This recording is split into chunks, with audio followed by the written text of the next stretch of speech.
opção na saúde. Meu nome é Daniel, eu sou da Emerge, eu vou ser o MC dessa noite e com muito prazer eu vou apresentar um pouco mais a Bright, o porquê que a gente está aqui. Os seus sócios, pesquisadores, pacientes e médicos vão compartilhar um pouco como que tem sido essa experiência super positiva, bem como ali tem os materiais, também os dispositivos que são utilizados, para a gente poder aprofundar todos, prometo que vão ser de forma breve, para a gente ter a parte mais interessante, que é, sem dúvida alguma, as discussões. Sem dúvida alguma vão surgir dúvidas, e assim a gente vai poder supri-las e ter uma interação e um debate super interessante. O que é super legal de falar da Bright, eu sempre começo falando que ela revoluciona a medicina, porque ela não usa a química, não usa fármaco, né? Mas ela usa a física, a luz, para tratamento de dor. Então, mas antes de necessariamente aprofundar na Bright, eu, Daniel, trabalho na Emerge. A gente é uma organização que vem com o propósito, sobretudo, de impulsionar o que a gente está falando de Brasil. Espera que agora sim. A nossa organização nasce, sobretudo, com uma grande dor, que é nós, enquanto Brasil, a gente é um país criativo, científico e empreendedor. A gente é muito bem posicionado em todos esses rankings globais. Mas a gente não consegue converter toda essa criatividade, ciência e empreendedorismo em competitividade e inovação. É muito discrepante a posição nos 3 rankings acima dos 3 rankings abaixo. E é um problema super complexo, sem dúvida alguma. Não existe uma bala de prata para resolver esse grande desafio, mas em qualquer região ou país no planeta Terra que se desenvolveu, que se prosperou, houve uma interação positiva, uma simbiose inteligente entre academia, empresa, universidade e indústria. Então, a gente tem cada vez mais endereçado para esse desafio, sobretudo pensando quem são os cientistas que fizeram suas pesquisas saírem cada vez mais da bancada para o mercado, quem são eles, como fizeram isso tudo acontecer e como desenvolver uma comunidade em torno disso. Muito porque o cientista tradicional se sente muitas vezes deslocado no universo do empreendedorismo. O que ele está discutindo não é só necessariamente nuvem, inteligência artificial ou uma nova plataforma, mas muitas das vezes é uma infraestrutura laboratorial, é uma engenharia de patentes, é um regulatório, testes clínicos que sobrepassam necessariamente, única e exclusivamente o universo digital. E como complementar as duas coisas, eu acho que a Bright vem de uma forma muito inteligente, complementando o universo digital com o universo de hard science, de uma forma como que aproveita esse modelo de negócio e pode endereçar grandes soluções também.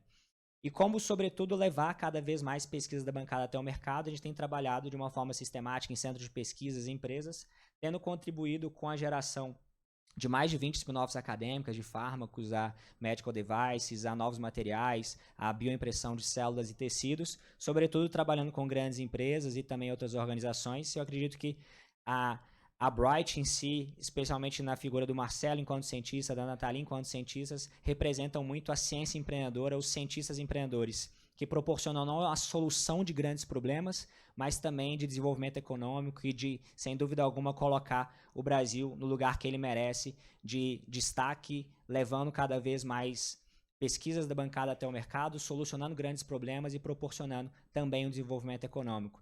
Então, a Bright representa muito isso, um pouco de qual é esse produto, essa tecnologia, que eles estão passando por esses desafios com resultados muito pragmáticos. E a agenda do dia hoje é uma apresentação do Marcelo, enquanto cientista da companhia, de como têm sido feitos os desenvolvimentos, da Nathalie, enquanto diretora clínica da Bright, e como estão os testes clínicos, os seus respectivos resultados, de uma paciente e usuária do LightAid, que é o medical device que proporciona estes tratamentos, e também do médico Cláudio Gattas, que tem utilizado e aplicado isso em seus pacientes de uma forma muito positiva. Então, para dar início à noite, e chamar aqui o Marcelo para apresentar um pouco como que a Bright tem feito isso tudo. Marcelo, com você.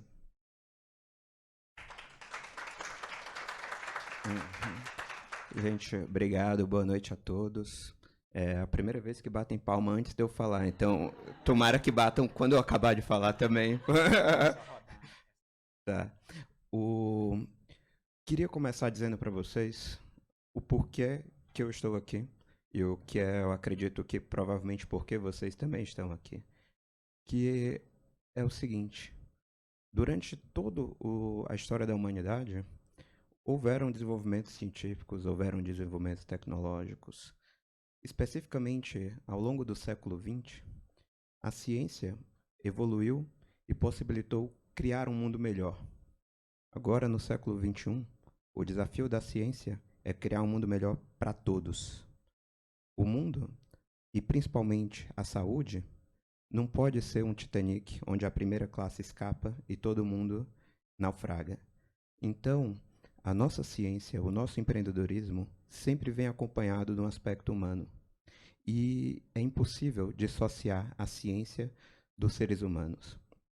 Uma coisa que é super interessante, acabam sendo sempre falando para mim: Marcelo, você é cientista, mas você é tão emocional, você é tão passional no seu amor pela razão. E da onde que vem isso? E assim, as coisas elas não surgem do nada. O principal motivo de eu ter me tornado cientista foi quando eu tinha 13 anos de idade. Eu perdi a minha avó de uma forma muito trágica. Ela teve um derrame cerebral e esse derrame fez com que ela ficasse acamada. Foi extremamente doloroso para mim, para a família toda. Foi a única vez na minha vida que eu vi meu avô chorar e uma das poucas que eu vi meu pai chorar. Eu sou do interior do Ceará, né? Eu sou de Horizonte. E para mim aquilo me marcou muito. E eu pensei, cara, eu não posso ser um peso na minha família. Eu tenho que fazer alguma coisa. E foi daí que eu comecei a me dedicar aos estudos. Ah, Nessa fase, eu resolvi estudar física, porque eu tinha uma aptidão para isso, eu gostava disso. Entrei na faculdade da Universidade Federal do Ceará e lá eu me tornei um físico teórico. Então eu passava horas resolvendo equações de 20 páginas. E quando eu estava no final da graduação, aconteceu uma outra coisa trágica. Eu perdi minha outra avó. E nessa época, eu comecei a frequentar vários hospitais, porque ela teve câncer, passou 3 meses indo e voltando de hospitais. E eu percebi uma coisa: há um abismo gigantesco entre o que a universidade produz de conhecimento científico e o que efetivamente vai para o tratamento das pessoas, o que efetivamente se torna adotado pela comunidade médica. E foi nessa época que eu disse: meu, o que é que eu estou fazendo com a minha vida? A quantidade, a montanha de conhecimento que eu adquiri, eu preciso dar uma aplicação para isso. E foi quando eu resolvi estudar Física Aplicada à Medicina, fiz a seleção de mestrado para a USP, passei num dos primeiros lugares e consegui bolsa, e vim para cá. E eu acho que foi o grande momento da minha vida, foi essa mudança para cá.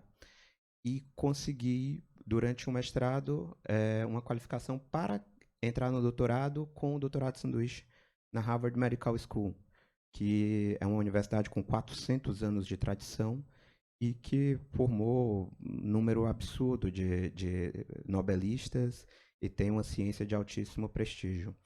E lá aconteceu um outro grande feito da minha vida, que foi a descoberta de... Você consegue passar aí? Foi quando eu comecei a estudar. Ah, certo. Bom, a gente pode criar remédios digitais, mas operar um mouse é extremamente complexo. E foi lá que veio um outro grande passo na minha vida. Porque eu estava jogando bola no MIT e conversando com esses colegas depois do jogo, eles perguntaram o que, é que eu fazia da vida e eu disse: olha, eu criei uma forma de que a luz, eu estudo como a luz interage com neurônios e modifica a sinalização desses neurônios. E isso tem uma aplicação muito interessante, porque tem neurônios que conduzem dor. Então eu consegui bloquear a dor em alguns camundongos. E o pessoal disse: nossa, que interessante. E me diz uma coisa: qual a empresa que está bancando o seu doutorado? Eu disse: não, ninguém banca meu doutorado. O governo brasileiro banca meu doutorado. É, Eles disseram assim: cara, você tem um P&D de uma startup completamente pronto e não está aproveitando. Aí eu disse: nossa, que legal, o que é uma startup? Então, assim, eu cheguei ao doutorado sem saber o que era startup, sem ouvir falar sobre empreendedorismo, sem ouvir falar sobre inovação, e que é uma realidade que está mudando, mas está mudando aos poucos. E ali deu uma outra guinada na minha vida, porque eu botei na cabeça o seguinte: inventar é bom, mas inovação é invenção multiplicada por adoção. Se você inventa algo e ninguém adota, a sua inovação foi zero. Porque alguma coisa, por melhor que seja, multiplicado por zero é zero. E isso foi um outro baque na minha vida e foi uma outra grande descoberta. Não basta só inventar. Tem que adotar, fazer com que as pessoas adotem. E foi aí que eu decidi, olha, eu vou abrir uma startup, eu vou empreender, porque eu quero que esse conhecimento vá adiante. Então, o que é que está por trás disso? Qual o grande diferencial? O que é que a gente faz e que não era feito? A gente faz pesquisa básica e translada essa pesquisa até chegar ao mercado. Então, a gente consegue fazer coisas diferentes e mais profundas e mais replicáveis justamente porque entendemos os conceitos por trás do que a gente está falando. Especificamente, quando a gente está falando de dor, aqui num exemplo de uma dor nociceptiva, alguma lesão, toda lesão faz com que liberem marcadores de inflamação, prostaglandinas, e isso sinaliza, é absorvido pelos nociceptores, que são os nossos neurônios que conduzem a dor, que é enviada para o gânglio, na coluna vertebral, e é enviado para o cérebro e é interpretado como dor. O que a gente descobriu lá atrás, durante a minha pesquisa de doutorado, é como fazer com que essa comunicação do sistema nervoso periférico para o central cause uma interrupção, a gente atrapalha essa mensagem e, consequentemente, essa informação ela não chega até o cérebro e não é interpretada como dor. Isso tem um ponto interessantíssimo, porque a gente não está necessariamente atuando na causa da dor, e sim na condução da dor. Então, não precisa ter uma especificidade para cada um dos tipos de dor. Consequentemente, tem uma efetividade para praticamente todas as dores que você conduz do corpo até o cérebro.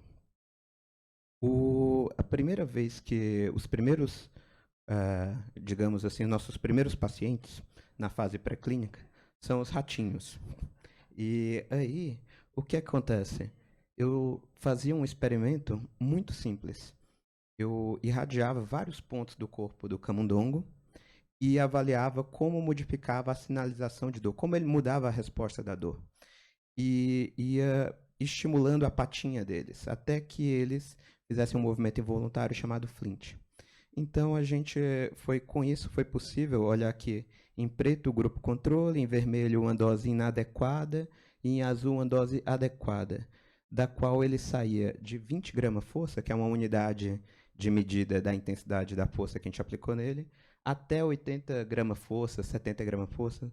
Então a gente está mostrando aqui uma atenuação da dor de 3 a 4 vezes. E isso ficou extremamente claro para a gente que o camundongo estava sentindo bem menos dor. O outro ponto interessante é que a gente conseguiu quantificar a quantidade de ATP, que é a moeda energética da célula, e a quantidade de vários analgésicos endógenos, demonstrando que efetivamente a gente estava mudando a bioquímica desses animais. E como a gente vai ver mais na frente, isso tem uma importância extrema nos nossos remédios digitais. Com isso, eu fui convidado para escrever o Handbook Mundial da área, e ao publicar a minha tese de doutorado, recebi o prêmio CAPES de melhores teses aqui no Brasil. E esse handbook, ele é a referência mundial da área, está até ali. E nesse handbook a gente tem a demonstração da efetividade em mais de 1.000 aplicações diferentes, em mais de 30 áreas diferentes da medicina. Então, é extremamente amplo. E essa amplitude é o que permitirá essa...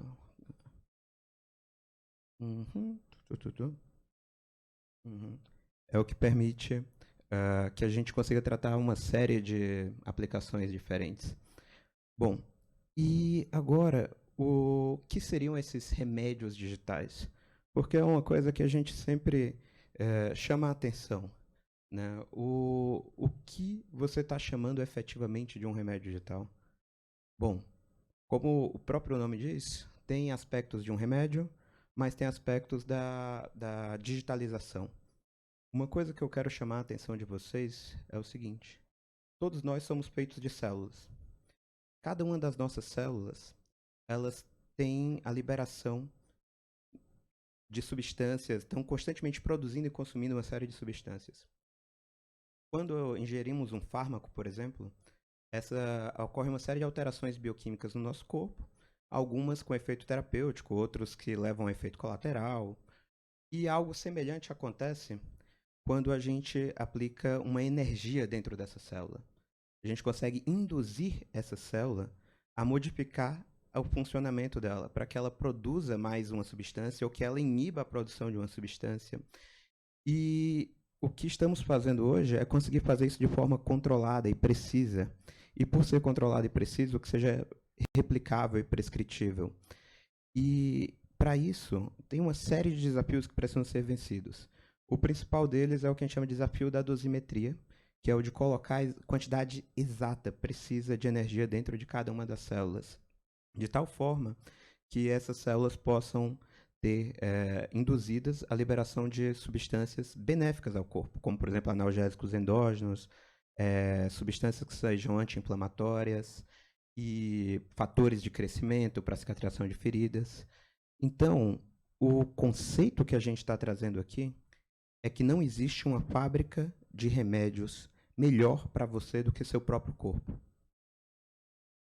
Isso é uma quebra de paradigma, porque ao longo de séculos, o que se vem falando desde as fitoterapias, de tomar chás, e durante o século XX, de um aumento da indústria farmacêutica, de tomar remédios e de aumentar a prescrição. Mas isso sempre tem uma alteração bioquímica no corpo. Por mais preciso que seja um fármaco, é impossível garantir que ele vai ser absorvido exatamente onde deve ser absorvido. E o que a gente está trazendo aqui não é um remédio, não é um dispositivo, não é simplesmente um cálculo de dose num processo terapêutico, mas o conjunto disso tudo que compõe o nosso remédio digital é informação pura, são dados. Talvez o que a gente esteja arranhando aqui seja a primeira terapia baseada unicamente em dados. Porque o que importa, no final das contas, é a informação que a gente leva, que a célula precisa obter para modificar o seu funcionamento. Mas isso é codificado a partir da energia que entra dentro do corpo. Por sua vez, a gente consegue enviar essa codificação pela internet de qualquer lugar do mundo para qualquer lugar do mundo. Então, isso permite que nós desmaterializemos os fármacos, porque não precisamos mais levar um medicamento de um lugar a outro do mundo. A gente só precisa levar a informação. E essa informação é tal que estimula as células do seu próprio corpo a produzirem os próprios remédios que elas precisam. O processo como um todo, ele, até agora, quando a gente fala isso, parece bom demais para ser verdade. E aí quando a gente fala que não é doloroso, não causa câncer, demora de 5 a 10 minutos, aí sim, aí parece realmente completamente inverossímil. Mas, de fato, é o que a gente está acontecendo, e eu, de fato, que quando a doutora Nathalie falar, o doutor Gattas falar, vai ficar claro quando eles mostrarem os casos dos pacientes, e, obviamente, a nossa paciente falar o caso, a experiência de vida dela, que para a gente é algo que conta muito.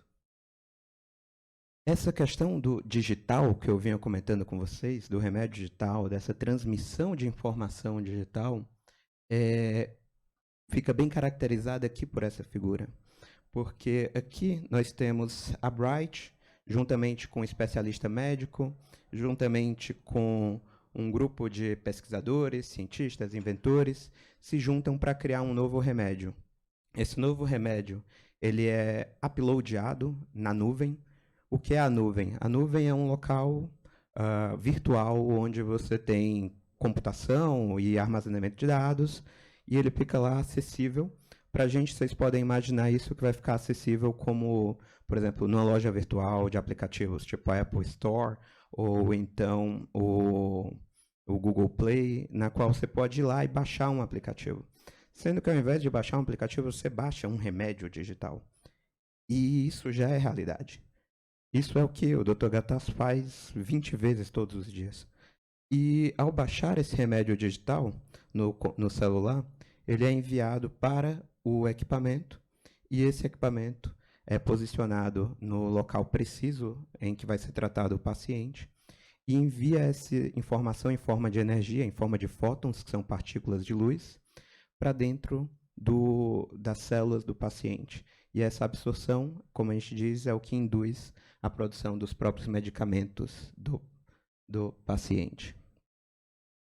Isso, além do impacto na vida de cada pessoa, de cada paciente, do impacto na vida dos profissionais de saúde, que vão ter uma fonte a mais para o seu trabalho, a gente tem que imaginar sempre o impacto global, o impacto disso para a humanidade. Hoje, quando é produzido um novo fármaco, a cada 10 mil compostos químicos que iniciam nas bancadas das universidades, apenas um vai ser aprovado pelo FDA, o Food and Drugs Administration, que é como se fosse a Anvisa dos Estados Unidos. Isso consome cerca de 15 anos e mais de 2 bilhões de dólares. E o que acontece? Grande parte desse dinheiro não deu em nada. E mais do que isso, o ativo principal da humanidade hoje, conhecimento, pessoas inteligentes trabalhando, pessoas inteligentíssimas trabalhando ao longo de 15 anos para jogar todo esse trabalho muitas vezes fora, ou ele ser sub-reaproveitado em outros momentos. Mas, quando nós estamos falando não em uma indústria materializada, mas em uma indústria de conhecimento, todo o trabalho ele pode ser reaproveitado. Então, como um copy-paste, como o bom e velho Ctrl-C, Ctrl-V dos textos do Word, é possível reaproveitar os trabalhos que foram feitos nos desenvolvimentos computacionais. E, por exemplo, se a gente está desenvolvendo um remédio para osteoartrite no joelho, toda a computação feita para a penetração dos fótons no joelho vai ser muito semelhante quando a gente estiver fazendo, por exemplo, um pós-operatório de joelho ou uma torção de joelho. Então, os dados que foram usados em um desenvolvimento, eles são reaproveitados na íntegra para o outro. O que faz com que o tempo de desenvolvimento se torne ridiculamente menor. Hoje, nós conseguimos desenvolver o remédio digital de osteoartrite com 1/10 do tempo e 1/100º do dinheiro gasto para o desenvolvimento de um remédio, de um fármaco qualquer. Então, isso se representa 1000 vezes mais eficiente. O futuro dos desenvolvimentos de remédios vai ser no mundo digital. E nós somos a primeira empresa do mundo a termos uma fábrica virtual de remédios digitais. Então, esse é o grande presente que a gente está dando para a humanidade. E é por isso que eu acredito piamente que estamos, cada um de nós, os Brighters, os parceiros, colaboradores, pacientes, todos vocês que estão ouvindo, estamos dando um grande passo, uma grande contribuição para a humanidade. Aqui eu queria só mostrar essas imagens, são imagens reais das nossas simulações computacionais, das quais a gente consegue mudar, por exemplo, a cor de pele de um paciente, o grau da espessura de camada de gordura, a quantidade de musculatura. Nós conseguimos mudar quaisquer parâmetros para personalização. Então, além do desenvolvimento customizado de um fármaco para uma nova terapêutica, todo o nosso desenvolvimento ele é depois personalizado e se torna um ativo específico de cada pessoa, aumentando extremamente a funcionalidade disso. Além disso, o equipamento que a gente já desenvolveu, ele sempre foi pensado com o espírito de que estamos sempre dando o primeiro passo. O que nós fizemos até agora é muito grande e é muito bonito, mas é apenas 1% do que nós faremos e do que nós conseguimos vislumbrar. Aqui eu queria mostrar alguns renders, algumas ideias de emissores que a gente vai fazer. a questão do nosso pipeline de desenvolvimento, como, por exemplo, na área odontológica, na área para tratamentos de grandes extensões, feridas de grandes extensões, tratamentos transcranianos. E o que eu falei para vocês aqui, tratamento de cavidades, como cavidade vaginal, para uma série de doenças.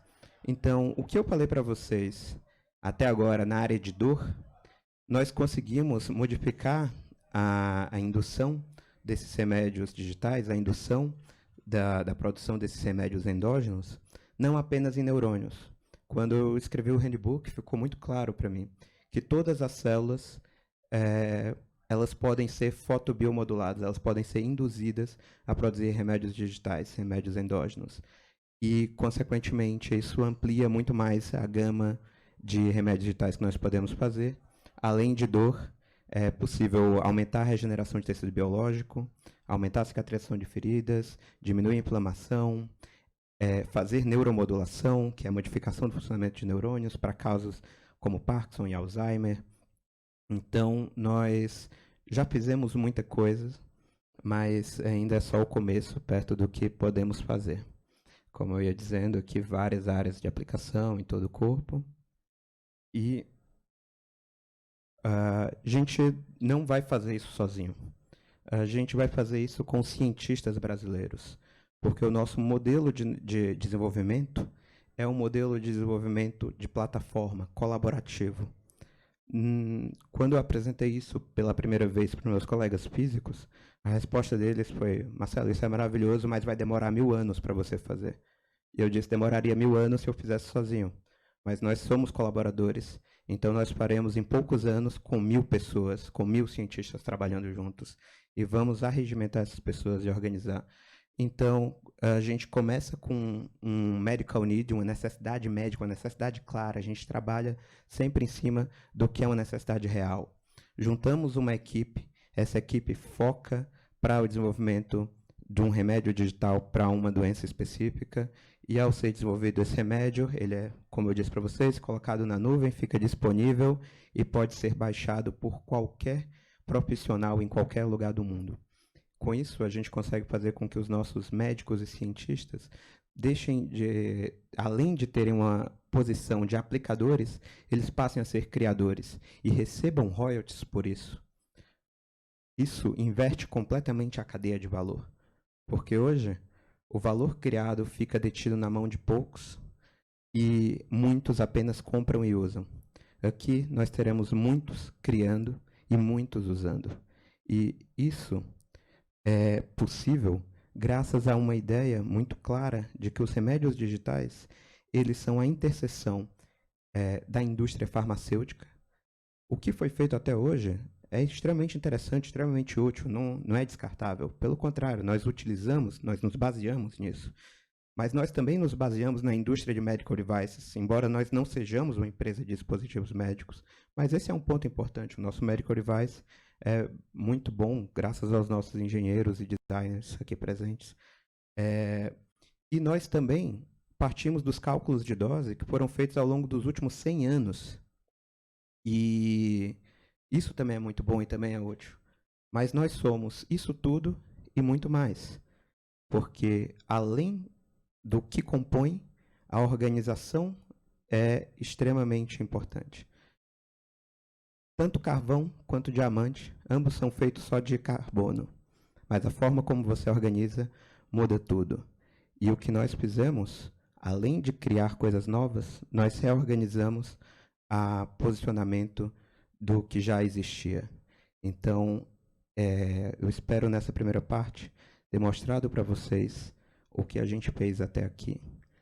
E ainda hoje eu quero mostrar para vocês o meu sonho para o futuro dos remédios digitais. Por enquanto, volto a palavra para o Daniel e para a Nathalie. Obrigado.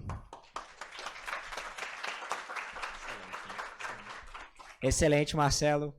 Eu ouço o Marcelo desde 2017, né? E sempre fico muito impressionado com tudo que tem proporcionado, não só o conhecimento científico, mas cada vez mais aplicações, mais resultados e crescendo de forma muito sistemática. Representando muito o que a gente fala da ciência empreendedora, né?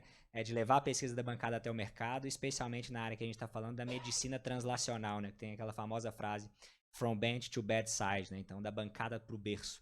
Então, hoje, a gente começou, de fato, começando da bancada, com o Marcelo apresentando desde os experimentos até as validações científicas, e ainda no decorrer dessa noite, com a Nathalie, a fisioterapeuta, diretora clínica da Bright, as aplicações, o médico que aplica isso também e, sobretudo, com o resultado final, que é a paciente. Então, para continuar entendendo de fato mais ainda essas aplicações, em que estágio está, queria convidar aqui Nathalie, fisioterapeuta e diretora clínica da Bright. Por favor, Nathalie.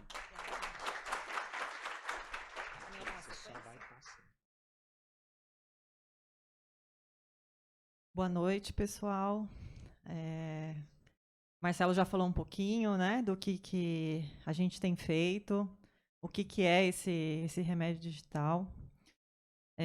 Eu coordeno um ambulatório de dores crônicas no Hospital das Clínicas, aqui da Faculdade de Medicina da USP. Atendo diversos tipos de patologias, né, onde o paciente apresenta dor crônica. Uma das dores crônicas que mais afetam a população brasileira, a população mundial, é a osteoartrite, né? Então, a gente tem um ensaio clínico, onde eu coordeno lá dentro do HC. E eu vou falar um pouquinho, né, a prevalência dessa doença na população, que tratamento que é feito hoje, se existe um padrão ouro de tratamento, e os primeiros resultados, né, o que a gente tem tido de melhora, como é que a gente está avaliando esses pacientes, tá? Então, esse ensaio clínico, né, que a gente tem feito lá dentro do HC, só para vocês terem uma ideia da quantidade de pessoas que são afetadas pela osteoartrite, né? Então, por que estudar ela, né? Porque a prevalência é muito grande no mundo, né? Então, são mais de 250 milhões de pessoas. A gente pode tratar qualquer articulação do corpo acometida pela osteoartrite. O joelho é a articulação mais acometida, né? Onde a gente tem uma sobrecarga muito importante. Então, lá dentro do HC, a gente tem estudado especificamente o joelho, para cometer, né, a maior porcentagem da população. Os pacientes, né, acometidos pela patologia, eles têm uma grande limitação de movimento. Então, para vocês terem uma ideia, né, então, além da dor, tem essa limitação e afetando bastante a vida do paciente, então, as atividades de vida diária do paciente, né? Então, em torno de 25% não conseguem realizar as atividades do dia a dia de uma forma normal. Bom, para vocês também terem uma ideia da dimensão do problema, né? Então, ela é responsável por muitos afastamentos no trabalho, em torno de 7%, tá? E os atendimentos, né, a procura de atendimentos em ambulatórios representa mais ou menos 40% dessa patologia.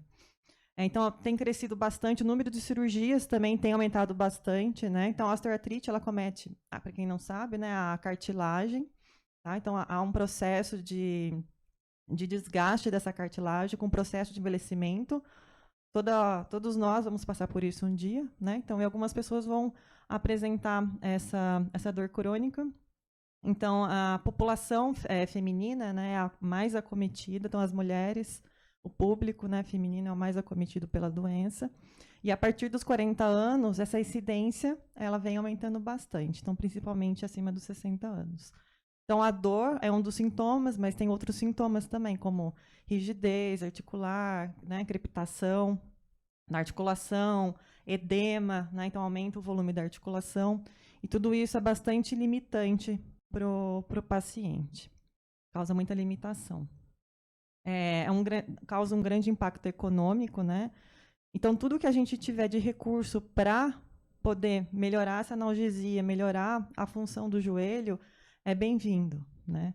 Não só o paciente, muitas vezes não responde ao tratamento medicamentoso e nem mesmo ao tratamento cirúrgico, que é a colocação da prótese, né? Então, tem uma porcentagem também de pacientes, ano passado saiu um artigo, falando que em torno de 34 pacientes não respondem nem à colocação da prótese, né? Então, continuam com dor mesmo após a cirurgia, porque já ocorreu também todo um processo de sensibilização, né, central. E aí o paciente fica com a dor crônica e não tem o que fazer, né? É um tratamento multidisciplinar, né? Então, o tratamento médico, então, engloba a terapia farmacológica, as injeções intraarticulares e o procedimento cirúrgico, né? E a fisioterapia é um recurso bastante importante, né, onde o paciente ele precisa seguir. Então, a gente tem tratado esses pacientes de dor crônica pela osteoartrite com esses remédios digitais, né, personalizados, né, então uma fotobiomodulação de forma personalizada, onde cada paciente ele recebe, né, uma quantidade de remédio digital específico para aquela cor da pele que ele tem, para aquele grau de dor que ele tem, pela quantidade de massa que ele apresenta, tá? E pela doença. Tudo isso é calculado. Já é muito comprovado que a luz, né, ela melhora casos de dor crônica. Então, tem inúmeros artigos, centenas de artigos na literatura, isso já é bem delimitado, né, principalmente aqui para a osteoartrite. Então, associada também a exercício, a fisioterapia, atividade física. Então, o paciente ele tem melhoras a longo prazo e também a curto prazo, né? Então, vários artigos demonstrando esses benefícios, tá? Então, só mostrando que já existe, mas ainda nada falando dessa forma personalizada de você tratar o seu paciente. Opa. Sendo assim, né, a gente tem avaliado o tratamento, né, com relação à intensidade da dor, a qualidade de vida e alterações bioquímicas também, que ainda não tem na literatura com relação aos pacientes, né? Então, a medição de alguns marcadores que são muito importantes nesse processo, tá? Marcadores inflamatórios e anti-inflamatórios. Então, a gente também tem medido. Os pacientes, eles são divididos em 2 grupos, né? São randomizados. Então, um estudo duplo cego, tá? Então, parte dos pacientes estão no grupo placebo, onde eles não estão recebendo, né, o tratamento, o aparelho está desligado, e o grupo tratamento, que é quem estão recebendo a dose correta. Tá? Então, é óbvio que os pacientes assinam um termo de consentimento, tudo isso tem um comitê de ética envolvido, e após o estudo, é revelado, né, o grupo que o paciente caiu. Nem o próprio médico, fisioterapeuta, sabe qual grupo o paciente está. Então, por isso que a gente fala que é um trabalho duplo cego. Ninguém pode saber em que grupo o paciente está. E, ao final do tratamento, os pacientes que caem no grupo placebo, né, depois eles são obrigados a receber o tratamento correto. Tá? Então, os pacientes eles vêm encaminhados, né, com exames de imagem, comprovando a osteoartrite, tá? Que pode ser de grau 1 até grau 4. Então, exames de raio-x, ressonância magnética, onde você consegue ver essa perda da cartilagem. Antes e após a última aplicação, a gente tem feito também a termografia, que é um exame de imagem, né, onde ele capta a radiação e transforma numa imagem, né? Então, ele consegue medir, né? A gente consegue ver em tempo real a temperatura de um tecido, tá? Então, você consegue ver aqui por vários ângulos do joelho do paciente, tá? Então, você consegue ver se existe dano muscular, problemas na circulação. Então, isso é muito interessante. A gente consegue ver isso antes e depois e em tempo real também. A cirtometria, né, onde a gente mede o grau de edema do paciente, então, através de uma fita métrica, os questionários, né, então, são bem estabelecidos também na literatura para a osteoartrite de joelho. Então, a gente tem 3 questionários. A gente tem o COS, a gente tem o WHO e a gente tem o LENS, né? Então, ambos avaliam, esses 2 questionários, na verdade, avaliam basicamente a qualidade de vida, né? Aqui, mais sintoma, rigidez, qualidade de vida do paciente. Então, quanto maior essa pontuação, melhor. E o LANS, que a gente consegue diferenciar a dor nociceptiva de uma dor neuropática do paciente. A gente também avalia a dor do paciente pela escala visual analógica. Então, a gente pergunta para ele, de 0 a 10, quanto é a dor dele, para a gente ter ideia se essa dor é uma dor intensa, se é uma dor leve, se é uma dor moderada, né? Então, quanto maior essa nota, maior a dor do paciente, né? Então, ele pode me dar um número, ou ele pode apontar através das expressões faciais. Uma outra forma também da gente avaliar a dor através do algômetro de pressão, né, onde ele faz uma pressão sobre a pele do paciente, ele me dá um número, tá? E aí eu consigo também medir de forma mais quantitativa essa dor. Alguns testes também de mobilidade funcional de resistência. Então, por exemplo, o Sit to Stand Test, que vai avaliar a força e a resistência dos membros inferiores. Tá? Então, durante 30 segundos, ele levanta e senta da cadeira com as mãos cruzadas no peito. E o Time Up to Go Test, o TUG Test, onde ele vai andar 3 metros, né, e vai sentar de novo na cadeira. Então, você conta quanto tempo ele consegue fazer isso. Então, o paciente faz todas essas avaliações antes da primeira aplicação e após a última aplicação. Análise bioquímica, né, também a gente tem feito. Então, análise sanguínea, tá, sistêmica, então hemograma completo. A gente também tem colhido material do joelho também, tem feito um lavado da articulação. A gente retira material para conseguir quantificar interleucinas, então TNF-alfa, interleucina beta, interleucina 6, 10. Então, são alguns marcadores que são pró-inflamatórios, tá? E alguns anti-inflamatórios, onde a gente consegue medir o que aumentou, o que diminuiu depois do tratamento. Então, o paciente ele vem 2 vezes por semana, em dias intercalados, no ambulatório, totalizando 10 sessões, ou seja, 5 semanas. Então, durante 5 semanas, ele frequenta o ambulatório para fazer as aplicações. Alguns pilotos, né, feitos previamente, a gente consegue verificar. Então, ali, placebo, que está em preto, e o grupo que recebeu o tratamento, que está em vermelho. Então, a gente vê aqui o EVA. Então, pela escala visual analógica, sobre o relato do paciente da dor dele, vocês veem que, ao longo das 10 sessões, como que a dor reduziu. Né? Então, a dor ela reduz de forma drástica. Né? Não é que reduziu um pouquinho, ela reduz menos da metade. Né? Então, reduz bastante. Então, paciente que tem graus altos de dor 9, 8, 7, né? Então ele consegue atingir um limiar muito baixo. Tá?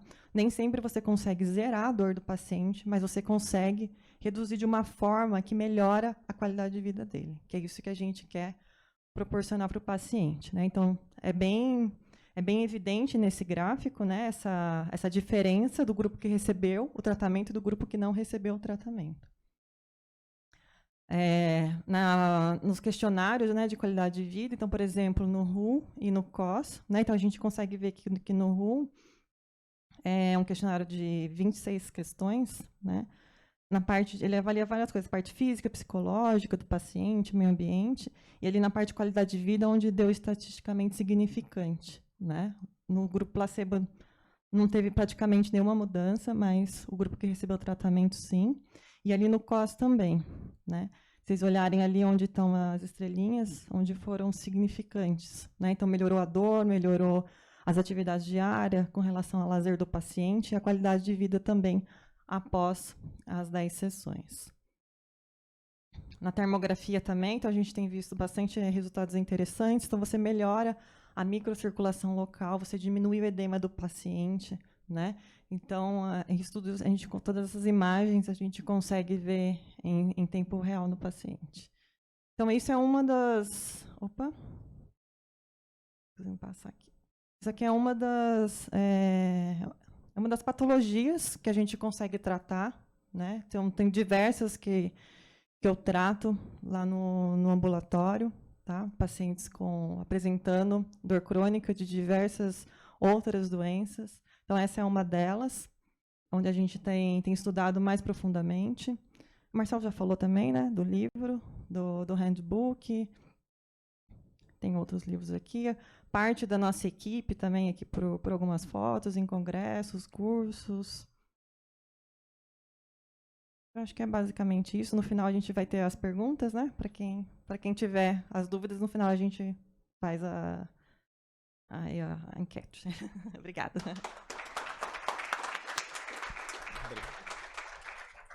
Obrigado, Nathalie, mais uma vez, pragmatizando cada vez mais a ciência inteira, já com as aplicações, as suas perspectivas, os seus desafios, né?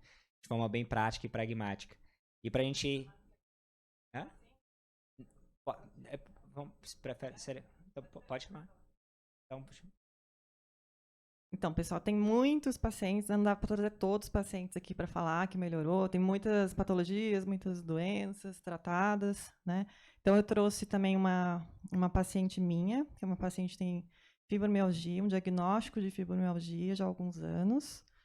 Ela já passou por 1000 tratamentos aí ao longo da vida dela. Ela vai falar um pouquinho do que ela tem, o que ela achou do tratamento, o que resolveu, o que não resolveu.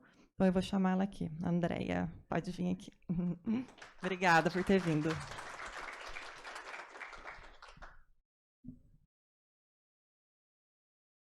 Bom, eu sou a paciente.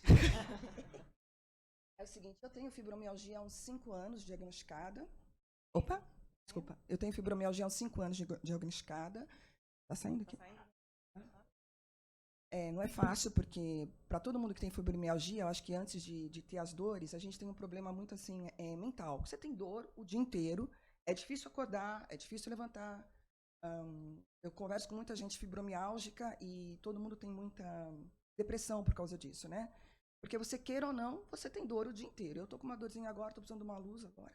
Até. E eu fiz realmente vários tratamentos. Eu acho que eu fiz todos os tratamentos que vocês imaginam. Essa termo aqui me deu até um remember, foi um TBT bem legal, porque eu sou toda vermelha. Não tem nada colorido, não achei nenhum verde, um amarelo lá na minha termo. Foi grave. Então, eu imagino tudo que vocês imaginam, acupuntura, reza, picadinha, Gente, eu fiz tudo. Eu já operei, desoperei, eu fiz aquela operação que eu não vou saber o nome, que você aqui. Isso, tudo que eu fiz. E realmente, para mim, não estava valendo nada.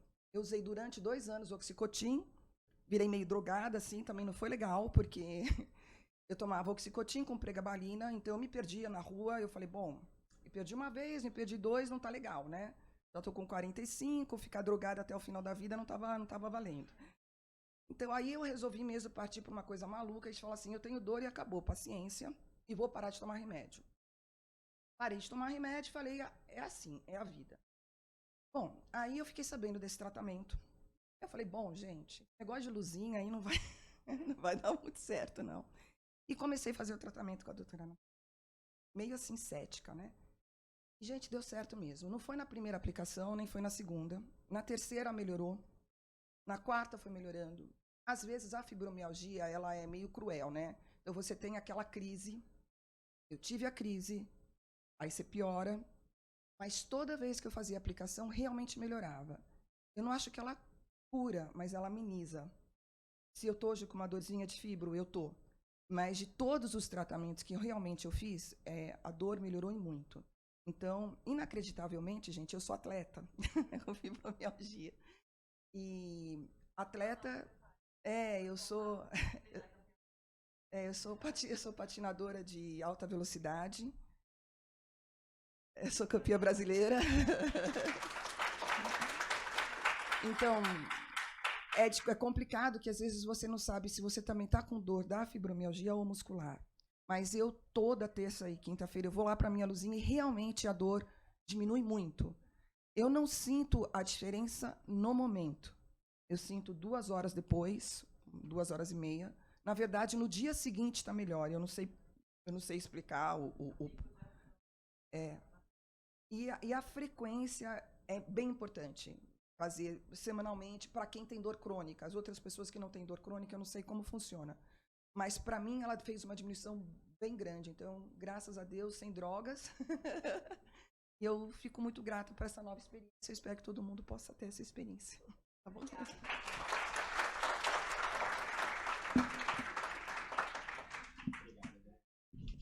Obrigado, Andréia, a paciente, né, representando de forma incrível aqui. Obrigado por compartilhar a experiência e poder proporcionar isso tudo que você compartilha aqui com a gente. E para caminhar um pouco para o final, para em seguida também o Marcelo apresentar um fechamento aí, assim a gente começar uma interação, que com certeza vai ser uma parte ainda mais interessante. Por favor, Dr. Cláudio Gattas. Boa noite a todos. Obrigado pelo convite, Marcelo. Muito obrigado e parabéns pelo trabalho que vocês têm feito. E por que eu estou aqui também? Foi por acaso. É que nada é por acaso, né? Mas eu me formei na Santa Casa de São Paulo e lá eu fiz ortopedia, cirurgia de joelho, depois fiquei um tempo como assistente e depois fui trabalhar, como tinha que trabalhar.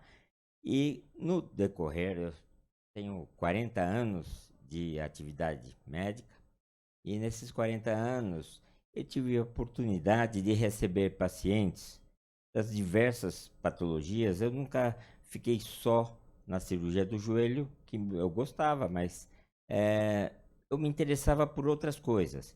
E vinham pacientes de difícil solução, aqueles que já passaram em todos os consultórios de São Paulo, vem com aquela a sacola cheia de exames, mas com a palavra assim, todo mundo fala para mim que não tem solução. E isso me incomodava muito. E eu sempre tentava pegar o paciente e falar, bom, eu acho que pode ser difícil, mas eu acho que a gente pode tentar melhorar a sua qualidade de vida. E me aventurava, com a permissão do paciente, a ir atrás, né, de cirurgia ou outras coisas que pudessem melhorar. E com isso, a fila começou a aumentar, né? E, e aí eu comecei a perceber que tinha um fator comum em todos eles, que era a dor crônica. Então, eu comecei a estudar a dor crônica. Então, eu ia em cursos rápidos de fim de semana, estudava, mas eu comecei a perceber que eu precisava saber mais. Então, eu fui procurar um curso de dor no HC. Então, me inscrevi, fiz o curso de dor e aí eu comecei a acompanhar também o ambulatório da dor e da anestesiologia. Eu cheguei lá, vi diversos tratamentos, procedimentos diferentes, e Dr. Jorge, que é um dos coordenadores do grupo, me colocou na sala da doutora Nathalie. E eu comecei a ver ela fazendo lá a tal da luzinha, né? Só que chegou uma paciente, essa estava com enxaqueca, semana passada ela veio com dor, aí a paciente, olha, eu tô sem dor. Aí eu falei, tá. Bom, eu sei que entrava dor no joelho, entrava sem dor no joelho. Eu falei, eu quero isso aí, né? E então eu achei realmente, a gente brincava, né, da magia da doutora Nathalie, e até hoje ela existe, né? É um fator mágico. Mas realmente eu comecei a frequentar, ela sempre me ajudou muito, me ensinou muito, e isso eu agradeço muito. Eu falei para ela que quando eu percebi que ela tinha 12 anos de experiência em fotobiomodulação, eu falei, Nathalie, eu não posso ter 12 anos para aprender isso. Eu tenho que ser mais rápido. E aí eu realmente comecei a praticar, estudar e indicar para os meus pacientes. Então, realmente é assim. Hoje eu tenho um pouco mais de 90 pacientes que fizeram tratamento na clínica, no meu consultório, e tenho observado que mais que 90% de alguma forma melhoraram. Os primeiros cobaias, quem foi? Foi minha irmã e meu irmão. Os dois tinham muita dor no joelho, andavam de bengala e começaram a fazer o tratamento. Hoje, graças a Deus, eles não usam bengala. A minha irmã, ela ainda não sarou totalmente, porque realmente ela tem uma artrose avançada. Mas a gente viajou, andou, realmente não era outra pessoa. E meu irmão, graças a Deus, está há 4 meses sem dor e sem bengala. Magia pura. E os 90 pacientes, realmente a grande maioria melhorou muito. E aqui, esse é o aparelho que eu tenho usado já com o aplicativo. E dá muita segurança, isso que é legal. E aí eu queria mostrar em especial 2 pacientes. Esse paciente, com 50 anos, ele era pintor de parede. Tá? Não. Eita. Aí. Obrigado. Realmente é difícil mexer isso aqui, viu? Não. Então ele veio em consulta com muleta, não conseguia pisar e ele tinha uma flexão de quadril. Eu pedi uma ressonância do quadril, fiz um raio-x, não tinha nada. Pedi uma ressonância, tinha uma fratura de colo de fêmur, que é uma fratura impactada, quer dizer, sem desvio, e ruptura do músculo ilio-psoas, que é aqui dentro, né, que vai aqui da parte lombar até o quadril. Aí não tinha tratamento cirúrgico. Aí eu falei, vamos tentar fazer a fotomodulação. Comecei fazendo e na 4ª sessão ele veio sem muleta. Veio andando e na 9ª sessão ele nem fez a 10ª. Na 9ª ele estava com 0 de dor. Eu fiz a ressonância do dia 14 de setembro, controle. Tinha lá a fratura alinhada e consolidada e o ilio-psoas não aparecia a ruptura muscular. E o paciente super satisfeito. E esse é o melhor. Seu Manuel, eu pedi para ele se ele podia mostrar a foto, se eu podia mostrar a foto, ele ficou todo feliz, quase que ele quis vir.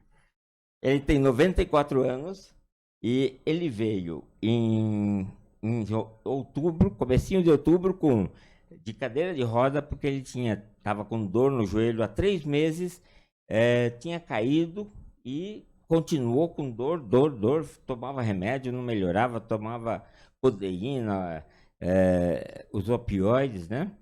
Bom, aí eu propus para ele, com 94 anos, eu não me aventuraria a indicar uma prótese. E nem ele queria. E ele queria melhorar, por quê? Porque ele tinha uma chacrinha que ele plantava banana e colhia banana.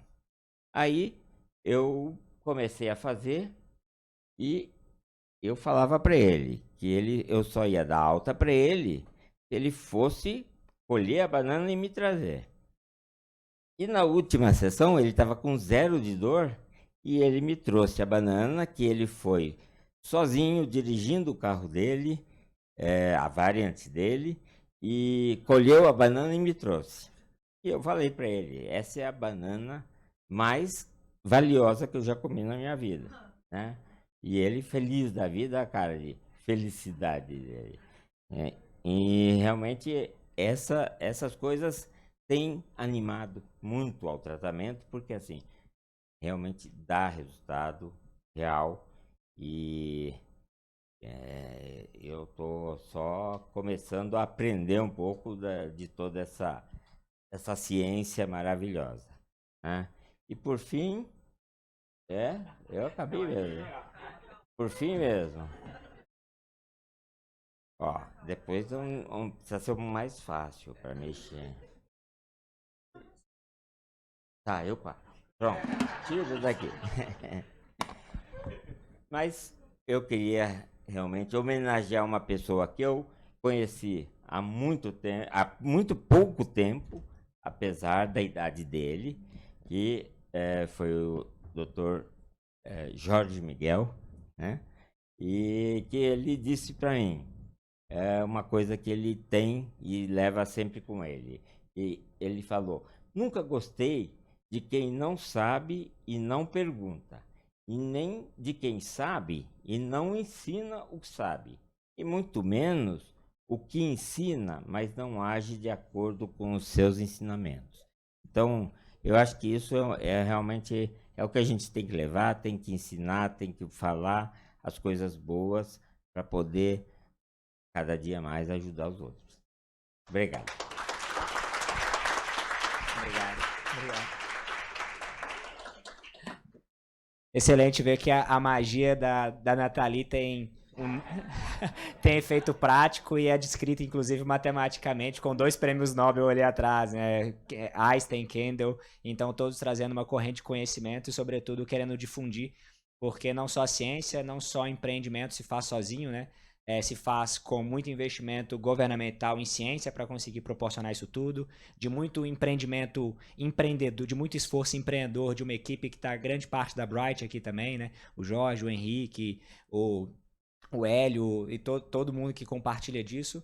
Então, cada vez mais trazendo mais perspectivas, todos vocês que em alguma medida também podem colaborar em várias partes, cada vez mais aberto para isso tudo fazer de fato acontecer, compartilhando não só o conhecimento, mas sobretudo agindo da forma como que ensina, né? Então, para caminhar mais ainda para o final e para em seguida a gente ter algumas perguntas, queria chamar o Marcelo aqui para mandar uma mensagem para a gente também. Por favor, Marcelo. Gente, eu fico até. Agora é mais complicado falar agora do que foi antes. Porque sempre que eu vejo o caso dos pacientes eu me emociono muito, assim. Eu digo que eu acho que um dos momentos mais marcantes e mais emocionantes da minha vida foi uma vez que a gente estava no HC e a Nathalie tinha acabado de atender um casal, né, um paciente cadeirante, e a esposa dele estava lá também. E eu estava na porta da sala, né? E eles nunca tinham me visto, porque assim, o trabalho científico, teórico, às vezes é extremamente solitário. E eu estava lá nesse dia e eles falaram assim: Nossa, isso aqui é muito legal, isso aqui resolveu a nossa vida. Eu queria muito conhecer quem inventou tudo isso. E todo mundo se virou pra mim e disse: Tá ali, aquele baixinho mal vestido ali. E aí ela pegou e me abraçou e agradeceu. Eu acho que foi o. Não, chorou ela e eu e o marido dela. E eu acho que foi. Pois é, 9 meses sem dor, fazendo nosso tratamento. Então, assim, sempre que essas coisas acontecem, e é muito bonito ver, assim, o que a gente pensou, imaginou, sonhou lá atrás, se tornando verdade. E com os pacientes, com os médicos, com os nossos clientes. Estou vendo a doutora Márcia, que chegou também, deixa a gente sempre super feliz de estar junto, ver o doutor Gattas falando, a doutora Laide aqui também. Então, para a gente, essa concretização é o que alimenta a vida, né? O que empolga, o que motiva. E isso tem tudo a ver com essa fala de agora. Porque até agora o que vocês viram foi o que a gente já fez. O que está concreto, o que está pronto.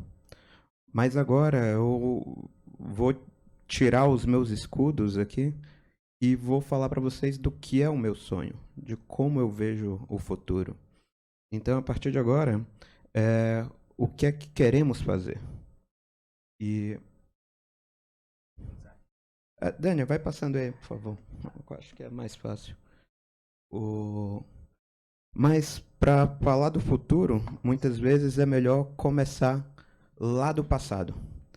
E agora, nos próximos 10 minutos, eu vou comentar uma história para vocês que já dura 1 bilhão de anos, que é a história da vida nesse planeta. Todos os seres vivos, os organismos desse planeta, têm um ancestral em comum. Em algum momento, no meio do oceano, uma célula fagocitou uma mitocôndria. E o que é uma mitocôndria? Antigamente, ela conseguia viver isoladamente, mas depois ela começou a viver em simbiose com essas outras células, e é uma organela que é especializada em produzir energia.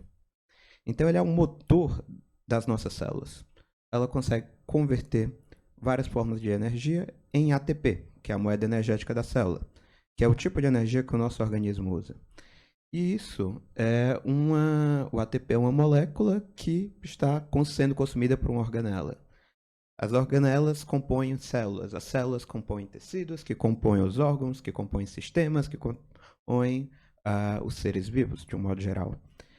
Então, o que a gente faz, eu sempre comento o seguinte: conforme a gente começa a falar das várias aplicações, dos vários remédios digitais possíveis, vem sempre uma pergunta: nossa, isso aí é a panaceia, isso serve para tudo? E a minha resposta: não, é o extremo oposto. Isso serve para uma coisa, que é induzir as organelas, as mitocôndrias, a produzirem ATP. Mas as mitocôndrias servem para muita coisa, porque elas já estão com os organismos há mais de 1 bilhão de anos. Então, toda a vida nesse planeta evoluiu para ter essa fonte de energia. Então, na verdade, o que a gente consegue controlar é o motor celular. E, consequentemente, gerando mais energia, a gente consegue produzir o efeito desejado. Agora, eu vou falar para vocês um pouco sobre o que é produzir essa energia de forma controlada, que é justamente o que a gente chama de teoria de Einstein-Kandel-Souza.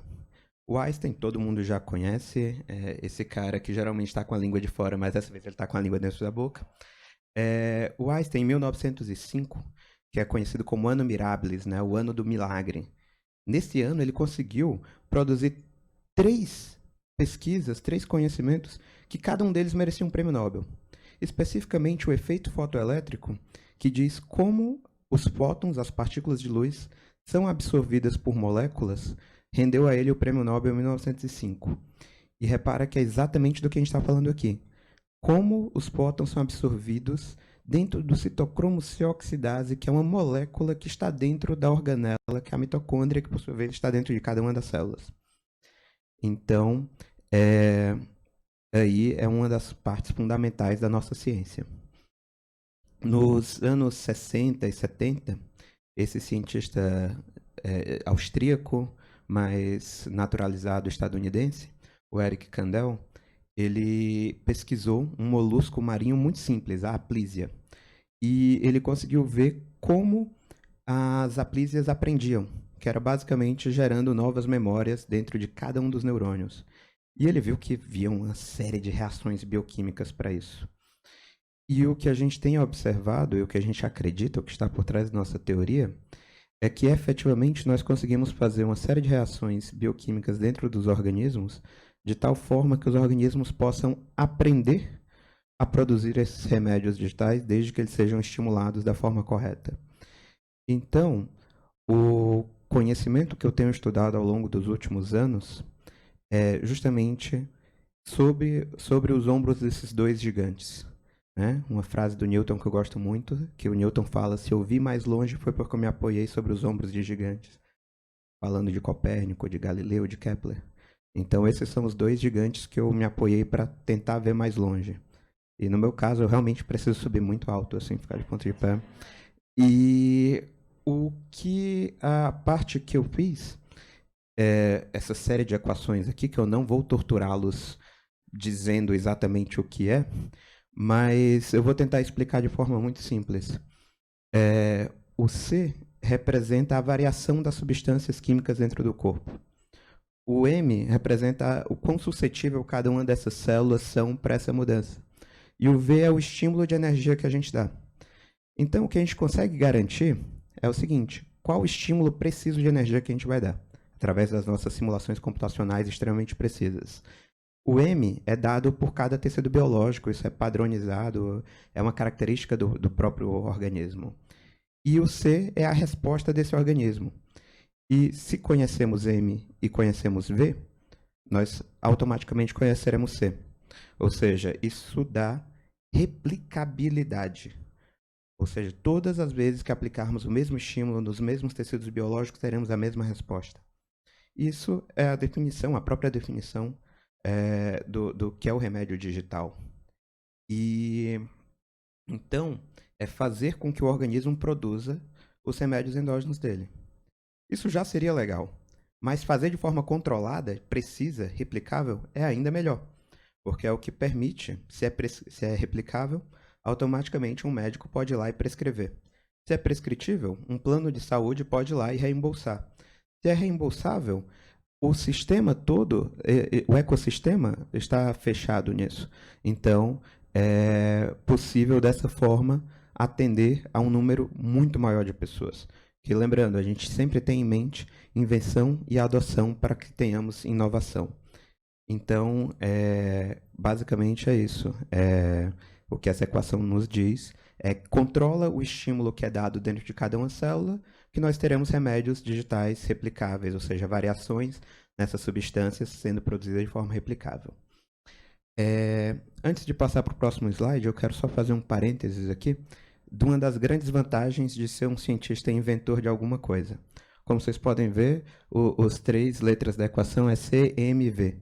M de Marcelo, V de Vivi, que é minha esposa, e C de Cora, que é a nossa filha.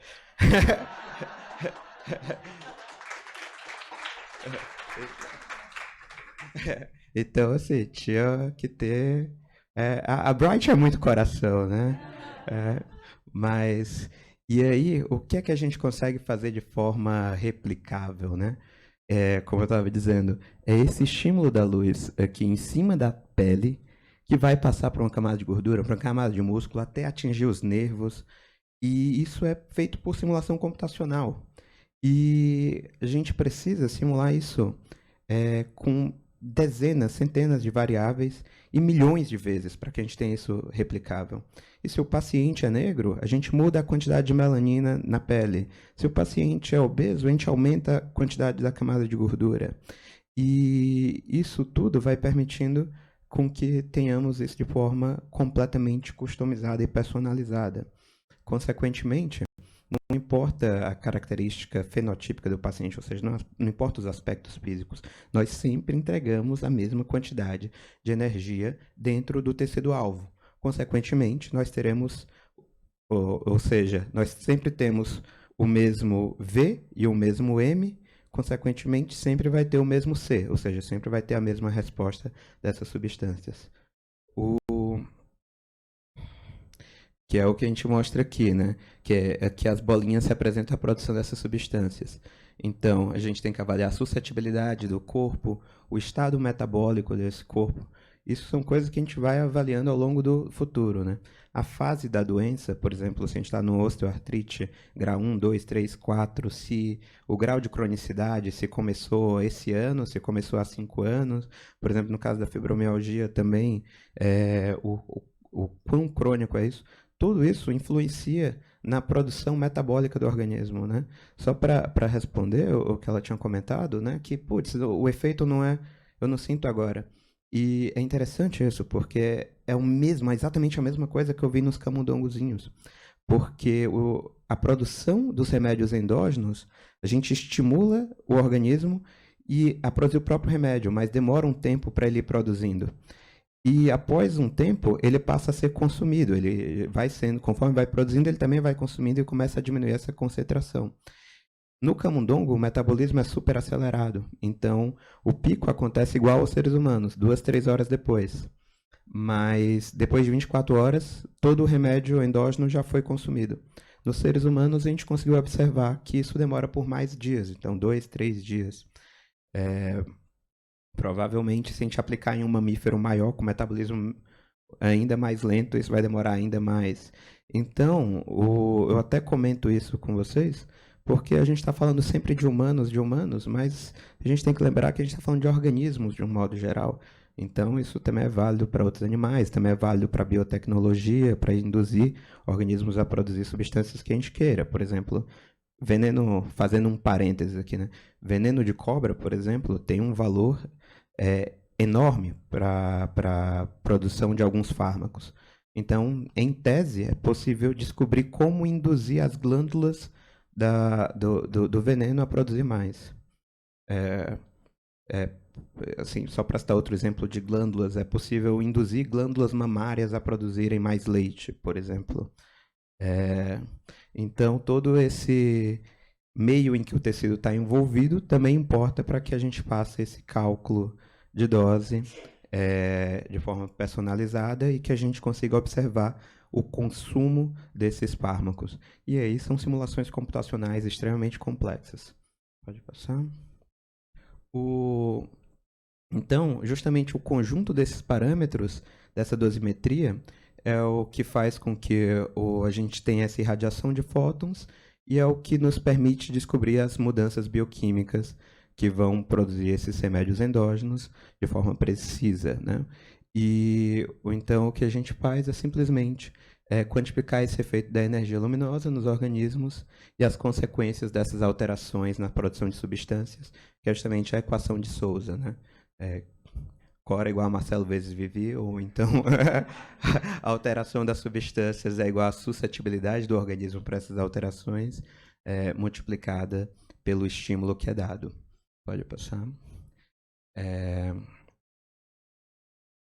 E então, voltando a falar sobre isso, né? Um remédio digital, eu acho que agora fica mais claro ainda para vocês. Ele é composto por um aspecto muito semelhante ao farmacológico, muito semelhante ao cálculo de dose em radioterapia e também aos dispositivos médicos. Mas vale ressaltar aqui que, para nós, um dispositivo médico, ele não é a atividade terapêutica. Ele é apenas um meio, ele é apenas um canal. Então, pensando, por exemplo, todo mundo tem TV a cabo aqui, você paga uma TV a cabo, você compra uma TV a cabo pelo conteúdo que ela leva até a sua casa. E não pela caixinha bonitinha lá do setup box. Então, para nós, o equipamento, o dispositivo médico, ele é como se fosse a caixinha da TV a cabo lá. Ele serve para receber essa informação e enviar para o paciente. Tem que funcionar de forma maravilhosa. Muito bem. Extremamente preciso. Mas não é o fenômeno terapêutico. Para nós, é um componente de um sistema muito maior. E grande parte do que é nossa terapia de fato, está rodando na nuvem, ou seja, rodando em simulações computacionais que permitem essa personalização dessa terapia. Pode passar? Agora eu quero me estender um pouco mais aqui, porque aqui eu acho que eu quero falar para vocês sobre o que é de fato o meu sonho, a forma como eu vejo o futuro. Nós não conseguiremos fazer o impacto que nós queremos se fôssemos sozinhos. Então, nós queremos que médicos e cientistas se juntem a nós e busquem quais são as necessidades dos pacientes, o que é que precisa ser atendido. Junto com a gente tem todo um processo, um protocolo de criação de novos remédios digitais. E esse processo, ele gera, como eu disse para vocês, tem a questão de simulações computacionais, tem a questão de educação, de validação do ensaio clínico, e ele gera, no final das contas, novos equipamentos, novos firmwares, novos softwares, novos remédios digitais, novos ponteiras, e tudo isso pode ser patenteável. Então, gerando conhecimento. E conhecimento é a nova moeda, é a nova riqueza do século XXI. E isso pode ser patenteado e licenciado e, consequentemente, reverter em dinheiro para os cientistas. E com mais dinheiro, a pesquisa consegue aplicar mais desse dinheiro para fazer novas pesquisas, gerando um ciclo virtuoso. Então, mais dinheiro para pesquisa, gera mais produtos que são comercializados e, consequentemente, geram mais dinheiro por royalties que voltam para a pesquisa e, assim, fazem produtos ainda melhores. E esse ciclo continua girando e fazendo o bem. Então, a melhor forma de fazer o bem é ganhar para fazer o bem. Então, é uma mudança de mentalidade nos cientistas, e não só brasileiros, mas nos cientistas mundiais, de que, além de inventar novas coisas, é necessário fazer com que essas coisas sejam adotadas. Pode passar.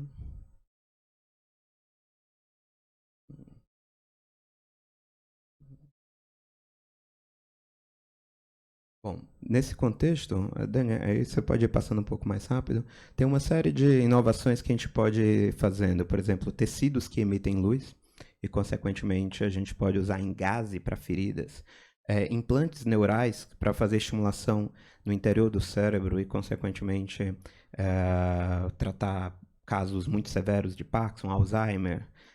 Isso tudo são coisas que já são factíveis. Pílulas, por exemplo, essa daí é uma PillCam produzida em Israel e que a gente poderia, ao invés de usar com câmeras, usar vários LEDs cuja fonte de energia é externa e, consequentemente, iluminar o interior do corpo para tratar casos de úlceras internos. Pode passar. E agora uma parte que eu queria me alongar um pouco mais com vocês, que é o impacto que as tecnologias emergentes, as tecnologias exponenciais vão causar na humanidade, já estão causando. Que é a questão principalmente do Big Data, da computação na nuvem, telemedicina, inteligência artificial. E o que é que isso tudo quer dizer? Que, por exemplo, quanto mais dados nós gerarmos ao aplicar fotobiomodulação nos nossos pacientes, a gente tem uma série de feedbacks disso. E esses feedbacks vão sendo coletados, vão sendo armazenados, estudados e vão gerando novos dados para aprimorar isso. E você pensa assim, nossa, mas você vai ter para cada paciente milhares de dados. É impossível um ser humano olhar isso. Não, beleza. Isso é olhado justamente por uma máquina, por um algoritmo de inteligência artificial. E isso parece coisa de outro mundo, um computador lendo o que você está fazendo, mas é algo que a gente já usa para ler nossos artigos e dizer quais as doses a gente pode iniciar, buscar, para dar o pontapé inicial aos nossos remédios digitais. E no futuro a gente vai utilizar isso para otimizar ainda mais o processo de criação de remédios digitais. E a computação na nuvem é justamente que nós não precisamos mais fazer essa computação no nosso próprio computador. E sim, pode ser calculado isso em qualquer lugar do mundo. E no futuro, a telemedicina, que muitas vezes assustam os médicos, a gente tem que começar a ver que o seguinte, o medo, ele é um ótimo alerta, mas ele é um péssimo conselheiro. Já o amor é o contrário. O amor é cego, por isso é um péssimo alerta. Mas ele é um excelente conselheiro. Então, o que a gente tem que ter em mente é o melhor para o paciente. E a telemedicina, esses algoritmos de inteligência artificial, eles vão possibilitar, sim, que muita gente seja atendida. E não é um processo de substituição. Pelo contrário, é uma ferramenta como outra qualquer, que vai aumentar ainda mais a produtividade, vai fazer com que o seu impacto como médico, como profissional de saúde, seja ainda maior. Então, gente, eu queria encerrar esse papo de hoje fazendo um agradecimento do fundo do meu coração para todos vocês que vieram e principalmente para a equipe da Bright, que, assim, uma andorinha só não faz verão. Durante grande parte da minha vida eu tive enfurnado sozinho num laboratório e agora é muito bom ter essa segunda família que são vocês, meus amigos, meus Brighters, e vamos revolucionar o mundo juntos. Muito obrigado. Perfeito, Marcelo. Incrível, incrível ver do início ao fim, da ciência, da bancada até o mercado, se tornando produto, resolvendo problema, e isso também gerando desenvolvimento econômico, né? Muito bacana de ver isso tudo. Agradecer o espaço, Inovabra, a Fundação Lema, que também colaborou e contribuiu, a todos vocês. E para a gente ficar ainda mais interessante, que ter um bate-papo, a gente ainda tem alguns minutinhos, eu queria... As cadeiras são roláveis aqui, ó. Dá para a gente puxar a cadeira de cada um de vocês, do Nathalie, do Dr. Cláudio Gataz, do Marcelo, e também da nossa paciente, claro, André, por favor, que vão ter perguntas para você muito possivelmente. E aqui você vai ficar com a gente para ter algumas perguntas, e acredito que gerou dúvidas, como que isso pode alavancar curiosidades, como que, sobretudo, podemos também colaborar para expandir ainda mais remédios digitais. Eu vou ficar gerenciando o microfone, só vocês podem levantar, eu levo e deixo o microfone com eles aqui. Alguém? Meu nome é Ivana, eu tive a honra de conhecer o Marcelo antes dele voltar para o Brasil, eu acho. Numa dessas entrevistas que ele estava fazendo sobre pacientes com dor. Eu falei, que ótimo, você me pegou de paciente, de médica, de familiar, de dor crônica. E estou acompanhando isso muito de perto. Agora eu quero saber quando é que a gente vai botar a mão naquela gracinha. Porque isso já está, assim, né, para lá de Marrakech, de conhecido, e a gente precisa expandir essa coisa. Como é que estão os planos de vocês? Sim, a gente já tem 60 unidades do equipamento pronto. Então,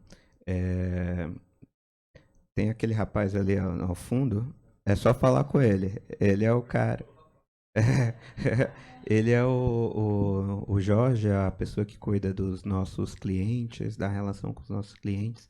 E sim, quando a gente se conheceu, Ivana, eu estava na Columbia University, lá em Nova York, e fazendo curso com o Steve Blank, justamente sobre desenvolvimento de clientes. Então, eu estava entrevistando várias pessoas para entender o que apresentar para o nosso cliente. Então, entrevistei a Ivana, foi super interessante. E ela teve a oportunidade de, no começo de 2016, há quase 4 anos, ver assim, a gente não tinha praticamente nada, né? Então, era tudo muito do que gostaríamos de fazer. Então, hoje você está vendo assim, o que fizemos, né? E evoluímos muito.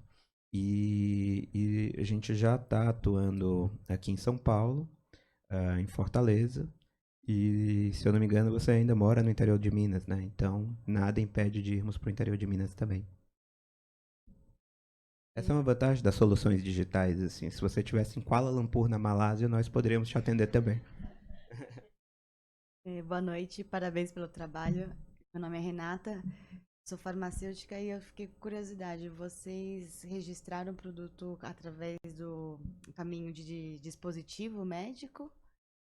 É interessante, porque o que a gente está fazendo é tão novo, mas tão novo, que não é regulado. E não é que não é regulado no Brasil, não é regulado em canto nenhum do mundo, porque nós criamos os remédios digitais. Uhum.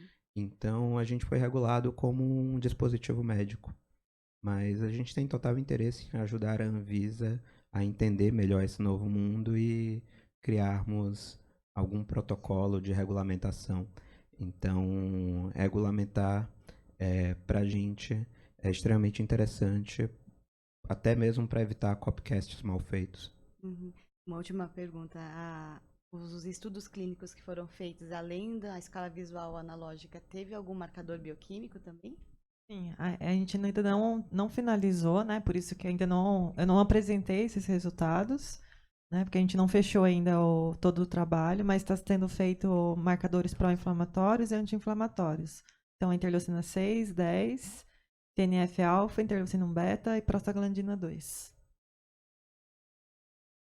Oi, boa noite, parabéns pelo trabalho. Eu sou médica, sou fisiatra, também o HC, a faculdade. Eu trabalho no ICESP e no Sírio-Libanês.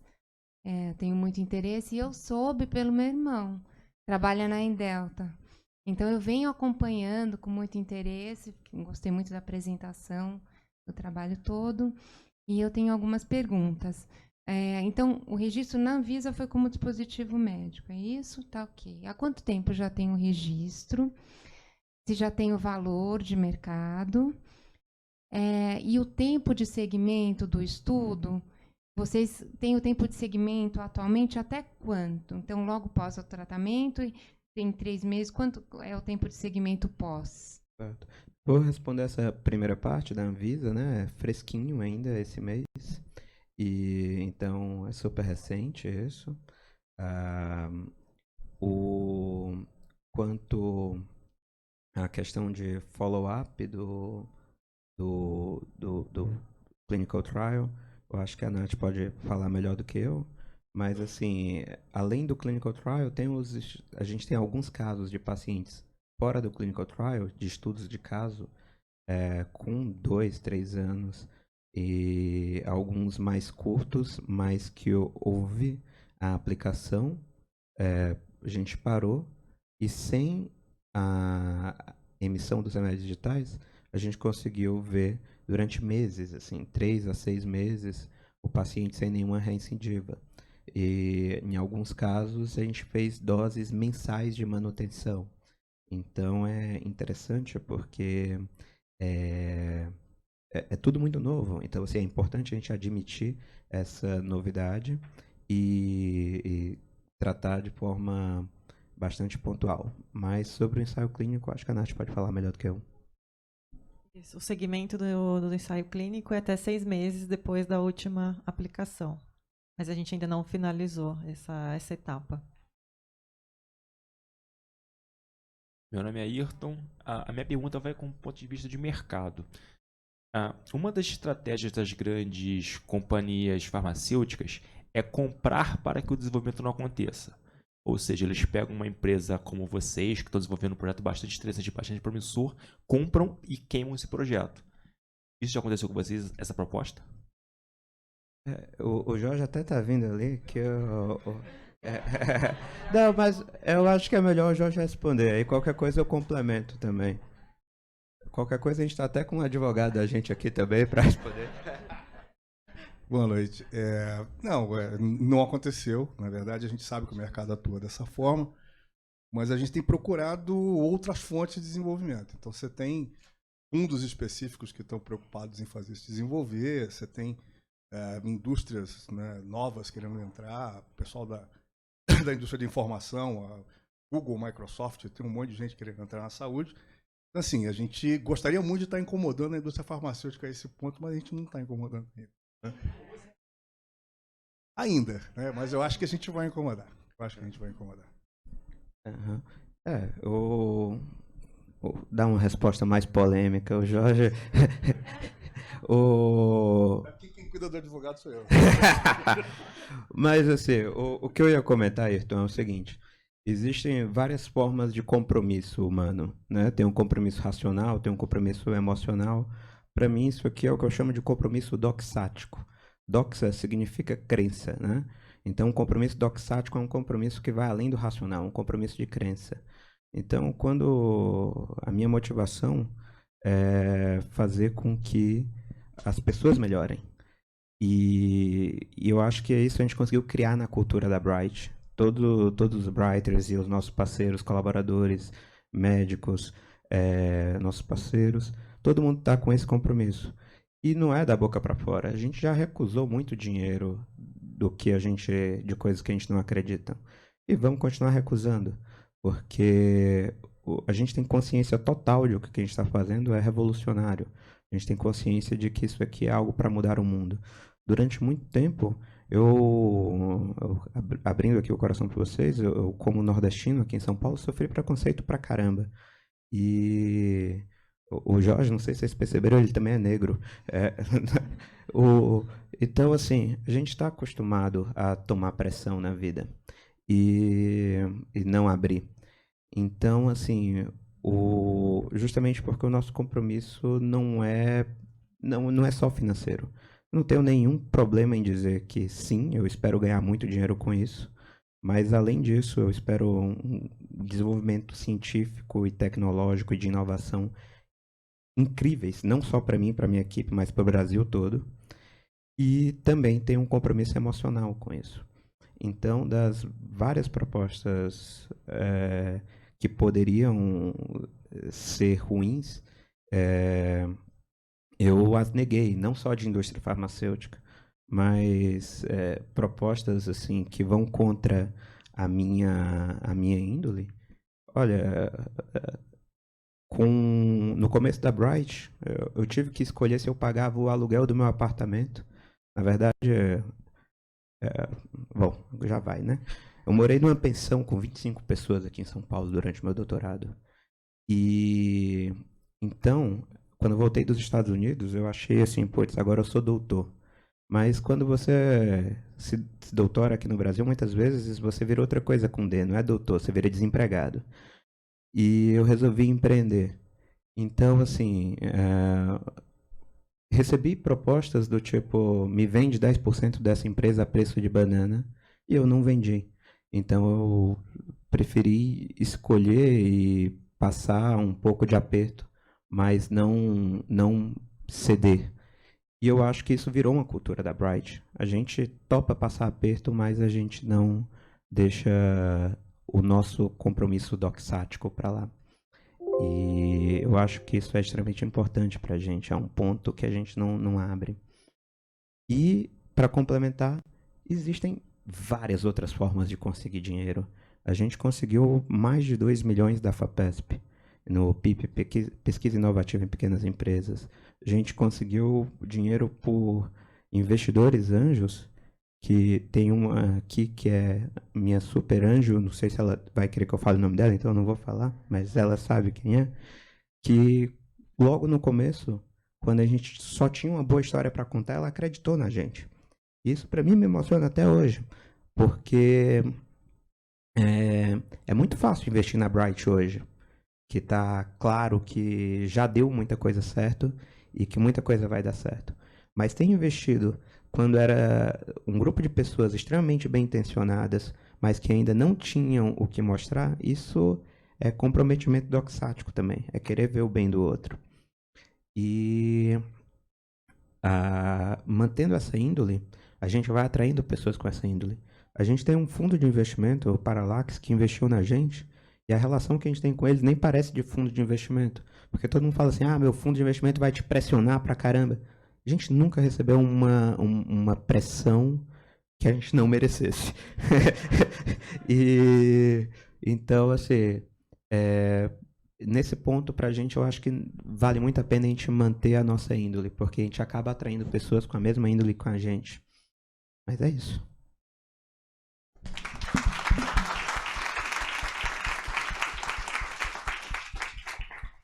Boa noite, meu nome é Fernanda. Primeiro, parabéns pelo trabalho e também por todo o propósito envolvido.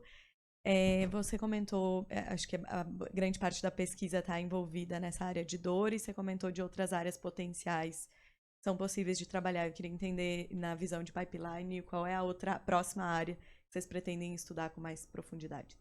Tá. Eu vou fazer o seguinte, eu vou abrir essa pergunta, assim, eu vou te responder algumas das que a gente pretende trabalhar, mas eu peço para a Nathalie, que também entende muito do ponto de vista clínico, também dar um palpite, e pro Gataz dizer o que é que ele gostaria também, tipo assim, eu queria um remédio digital assim, e se possível, se você puder falar alguma coisa também, vai ser legal. Mas as próximas 2 áreas que a gente vai atuar é em cicatrização de feridas de grande extensão, principalmente, feridas crônicas, escaras de decúbito, queimados, pós-operatórios de grande extensão, pós-operatórios em pessoas com diabetes que têm microcirculação baixa. Então, nessa parte, a generação de tecido. Uma outra área, no começo desse ano, eu passei uma semana em Munique, na Alemanha, junto com um grupo de 30 cientistas, 15 brasileiros e 15 alemães, só pesquisando neuromodulação transcraniana, que são formas de colocar energia dentro do cérebro para modificar o funcionamento do cérebro. Especificamente, também escrevi 2 capítulos de livro recentemente sobre isso. E eu estava levando essa neuroestimulação com fótons, né? A fotoneuroestimulação. E dentre as várias áreas que a gente pode tratar com fotoneuroestimulação, a gente tem, por exemplo, Parkinson, Alzheimer, depressão, transtornos de ansiedade, e essa é a outra área que a gente também vai atuar. Então, essas são as 2 que estão claramente no pipeline próximo. Aí eu acho que se vocês comentarem assim, ia ser legal e tal, e Nath, você também conhece muito o campo. Já tem tratado também, né? Então, patologias como tendinite, bursites também, é possível tratamento, a gente tem resultados, neuralgias, neuropatias, diabéticas, neuralgias pós-herpéticas, lombalgias, enxaqueca, fibromialgia, né? Como a gente tem uma paciente aqui. Então, tem uma amplitude bem grande, assim, de patologias, que a gente tem tratado com um resultado muito bom. Quer falar de algum outro que eu não falei? Eu acho que uma coisa que eu tenho visto, eu tenho, com a permissão de pacientes, eu tenho me aventurado em aplicar em algumas patologias, por exemplo, enxaqueca, com melhora grande, mas um sonho que eu tenho, eu já pedi para a Bright, é poder usar a luz internamente. A doutora Márcia está aqui também, usa a videoartroscopia, e na cicatrização de tecidos internos do joelho é uma coisa que realmente eu acho que está bem próxima, né? Então isso seria mais um sonho, mas tem tido aplicação com resultado. Ontem mesmo tive um caso de dor neuropática após a cirurgia cardíaca, e é uma dor tremenda, que é uma paciente muito diferenciada e vinha 3 meses com essa dor porque ninguém sabia o que ela tinha e ninguém tratou. Então, eu acho que a gente olhando com carinho cada paciente, a gente consegue personalizar o tratamento para cada pessoa. Writer, vocês anotaram aí, né? Você quer falar? Todo mundo pode pedir alguma coisa. Eu acho. É Natal. Eu queria uma caixinha dessa para levar para casa, que eu pudesse operar em mim, para ficar lá em casa, para depois. O atleta, a gente sofre muito também, além da fibromialgia, a musculatura fica muito cansada, né? Para poder fazer recovery, que eu tenho alguns aparelhos que eu faço recovery em casa, e um recovery muscular em casa, para eu poder passar essa luzinha, já que pode pedir, né? Então... É isso aí. Mas é engraçado que a gente já tem até o design de um portátil, assim. É, pois é. Isso aí. Mais alguma pergunta, pessoal? Olha, caminhando para o final, a gente tem que encerrar o auditório às 9 horas, então a gente tem mais uns 15 minutinhos para interagir, tá o livro, o equipamento, tá a paciente, o cientista, a fisioterapeuta, o médico e um público super bacana aqui. Queria mais uma vez agradecer a presença de todo mundo e o desafio está posto, né, Marcelo? O convite a todos contribuírem de alguma forma para construir remédios digitais, os pedidos, a ciência, a colaboração. Então, mais uma vez, obrigado e boa noite para todo mundo.